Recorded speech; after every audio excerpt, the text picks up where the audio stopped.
Cap space. Shannon, are you surprised? I think the most important thing is the last thing that Jenny mentioned, Skip, the cap space. Yep. Because I think there are better teams that are probably more situated, that are more suited to probably get him to where he wants to be. But I guess playing alongside Myles Garrett, but would do well. I mean, offensively, they can run the football with Kareem Hunt and Nick Chubb. Baker seems to be on the come. Yep. Defensively, hey, I can see that, Skip, but I'm surprised the Browns, because historically the Browns haven't been a great free agent destination unless they overpay.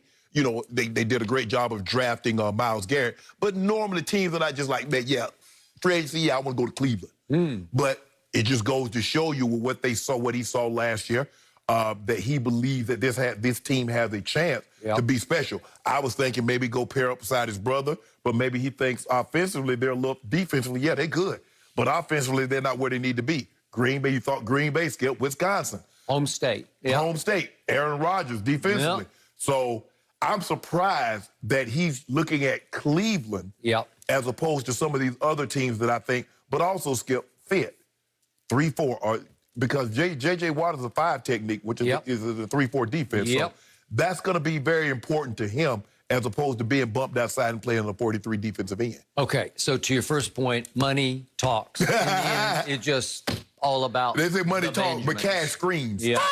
And he wants lots of it. Screaming, they got lots of it Yes. there. They also have a couple of free agents in that defensive line. Ogunjobi is one, and Olivier Vernon's another one. So they're going to have to figure all that out. Yeah, one of them, somebody gone. Somebody is gone. Both of them might be going if they get J.J. Skip. Okay, I agree.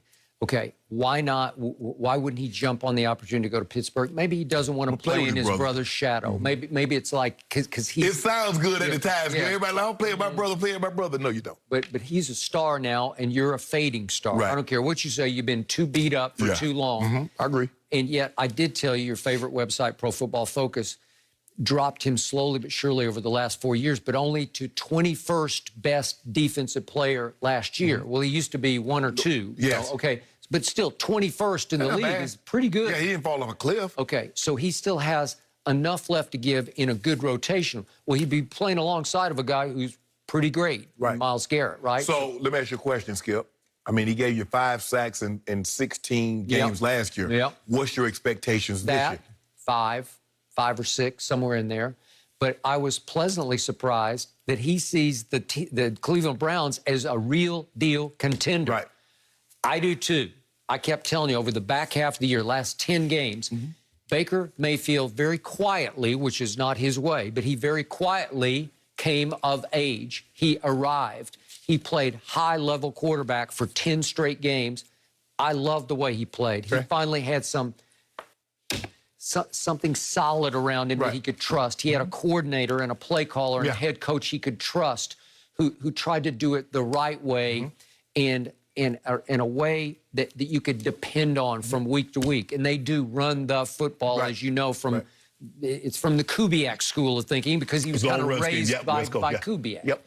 Okay, so he said maybe he's sort of buying into all those progressive Baker commercials, like he's saying, hey, this kid's pretty cool. He's pretty hot. You know, and the thing is that he's playing alongside Myles Garrett because for the longest time he didn't have, I mean, he had some of his best years when he had Jadeveon Clowney. He did. So now you got another guy that's going to get some of the attention, a lot more of the attention that you're going to get, so maybe he gets some more one-on-ones, and that total gets up to maybe 8. Maybe. Can he get 8 sacks? He might be able to if he's just rejuvenated, change of scenery. Listen, that Houston, that's a mentally, psychologically debilitating place to play. Over the last 4 years, it's just gone down into a sinkhole. Skip, think about this.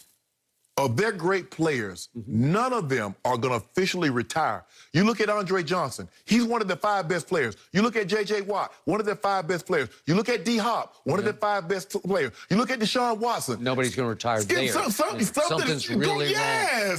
And it starts at the top with the McNair family. It has been going the wrong direction. And I think we all thought J.J. Watt ain't going nowhere. J.J. Watt's going to be a Texan until perpetuity, until he says, hey, you know, I'm taking my cowboy boots and my hats and I'm going to the saloon. He was going to be a Texan. He's like, nah, I'm good. He's good.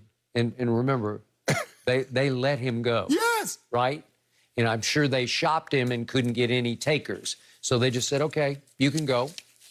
Maybe the asking price was too high. But, Skip, because for the market to be as good as it is for him right now, it's hard to say somebody wouldn't give up at least a 4th-round pick for him. Yep. I think he's smelling Super Bowl in Cleveland next couple of years. Okay? I'll ride that train. But are you surprised that Cleveland's at the front of the list? If what the reports that we're hearing are true? Sure. I am too. Shocked because it was never a free agent destination. Ain't nobody said, man, I can't wait to get to Cleveland. No. In what sport have they ever said, man, Cleveland? Baseball, basketball, LeBron, even Go James couldn't lose free agents. Could not. Agreed. So. Okay, can't wait to get to Cleveland. We'll end on that note. Is Tom Brady already recruiting more players to Tampa? A bit easier to welcome guys to Tampa. We'll share the latest next. No mercy, no mercy, no mercy, and I won't. Pro Football Focus is claiming Deshaun Watson may have had just one of the best seasons of any quarterback over the past 15 years. Watson played with a horribly ranked defense and running game. The star receiver, DeAndre Hopkins, was also traded away for almost nothing in return, and his coach was fired midway through the season. Despite all that, he still finished with the 19th best passing grade in the last 15 years. So, Shannon, how high would you rank Watson here? Skip, probably top 5, top 6, but not number 1. Considering what Aaron Rodgers did, Skip, 48-5, 4,400 yards passing. You look at what Mahomes did. You look at what Brady did, obviously. Skip, I thought he had an unbelievable season, but we got to get out of this notion. If a guy doesn't have a top 5 receiver, that he doesn't have anybody. Brandon Cooks had over 1,100 yards, and he missed one game.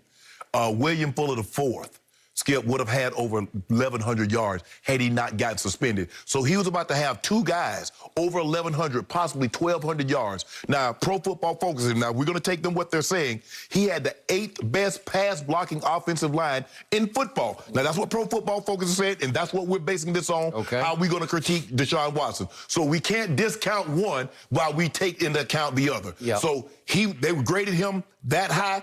And so let's give his offensive line the credit that they deserve. Running game, I got no problem with them saying this running game because David Johnson hadn't had a good year since he had that breakout season. Skip, what was that, 2016? He hasn't been that since then. Been hurt an awful lot. His running game was terrible. His defense was terrible. But he has weapons. Skip, all Brandon Cooks does is that wherever he goes, 1,000 yards receiving seasons following. He's in New England for 1 year, he got 1,000 yards. He's in New Orleans for years, he gets 1,000 yards. He goes to the Rams, he gets 1,000 yards. He goes to Houston, he gets 1,000 yards. That's all I know. William Fuller IV. Skip, I'm not saying the guy's Julio Jones or Tay Adams, but he's a good receiver. And Tom Brady, when the last time Tom Brady had a Pro Bowl receiver? A Pro Bowl receiver. I ain't talking about tight end, I'm saying a Pro Bowl receiver. And so, look, I think Deshaun Watson is unbelievable. I believe he's a top 5, top 6 quarterback. I really do. But to say he had the best season, so I want to know who he was throwing to as he led the league in passing yards. Skip, who catching the passes? Fans? Me? You? Jenny? I mean, you got to give the guys that he's played with some credit, Skip. I'm not saying they the upper echelon, but to try to dismiss William Fuller and to dismiss Brandon Cooks, I don't think that's fair. Once again, I agree with Pro Football Focus. The harder I look at what Deshaun pulled off last year, it was the best season that any quarterback had last year on degree of difficulty. And they're making the case that if you rank it against other seasons by other great quarterbacks over the last 15 years, historically like 2007 Brady, record-breaking, that if you do the degree of difficulty, that Deshaun's achievement is right there with Brady's achievement, given what he was working without. So, to quote from the piece, absolutely nothing went the Texans' way last year. Deshaun played with a terrible defense, a terrible running game, and no star receivers. And you're saying Brandon Cooks was a star. No, Skip. I'm Skip. But see, think about it now. We've seen Tom Brady win Super Bowl after Super Bowl with no star receivers. Now, yeah, you would like to have, who wouldn't like to have a Tyreek? Who wouldn't like to have a Devontae or a Julio or Stephon Diggs? But the no